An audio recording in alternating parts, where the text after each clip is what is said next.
Hello again. Jared Case here, curator of film exhibitions at the Dryden Theater and the George Eastman Museum, with another streaming recommendation.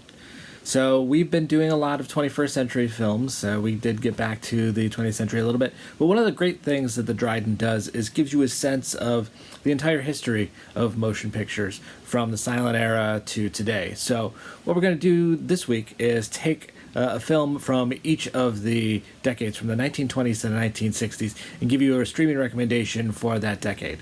Now, as I said, a lot of new films have come to streaming in April.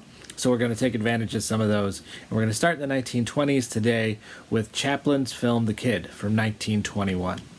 Now, at the time, this was Chaplin's first feature film. It was expected that these comics, Keaton, Lloyd, Chaplin, wouldn't be able to sustain a feature film. So this was a challenge that Chaplin accepted, and he actually spent months on this film making sure that it was right.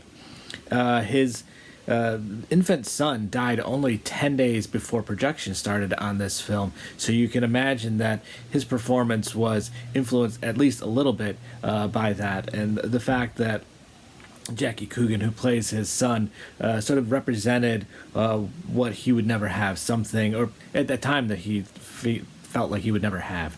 It's an opportunity missed. So the relationship between Coogan and Chaplin was very strong, and it showed on screen. The way that Coogan got cast was that he was performing on stage with his father, Jack Coogan Sr.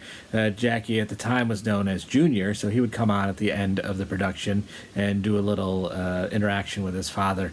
When Chaplin saw him on stage, he said, "I have to have that boy." So he introduced him as Junior, and Chaplin said, No, that's not Junior, that's Jackie." So he gave him his name.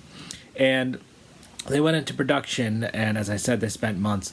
Chaplin was going through a divorce at the time, so they had to smuggle the negative to Utah, where they edited it and put it together. The original runs about 68 minutes. The version that they have on the Criterion channel, which I'm going to recommend, is the Chaplin-approved 1971 re-release. He wrote a score for it, and he edited out some of the scenes of the mother. So it's very interesting. That one is available on Amazon.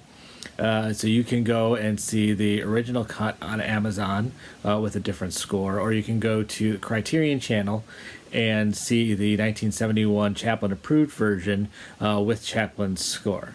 There's always been debate about who the best is. Lloyd was known as the third genius, so it's sort of set in a different level, but he was very much an action director. He had much more of a moving camera and would do these high-stakes chases and stunts. But the debate between Keaton and Chaplin always rages in terms of who is the best silent comedian. And I think it really depends on who you are and how you view films. I think that, for myself, Keaton was much more of a technician. He was very precise with the gags that he was doing.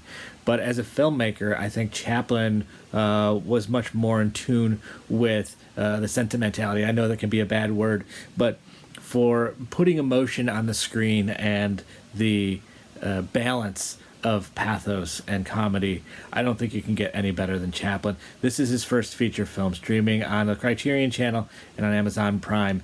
It's The Kid. Come back for another recommendation. Thanks.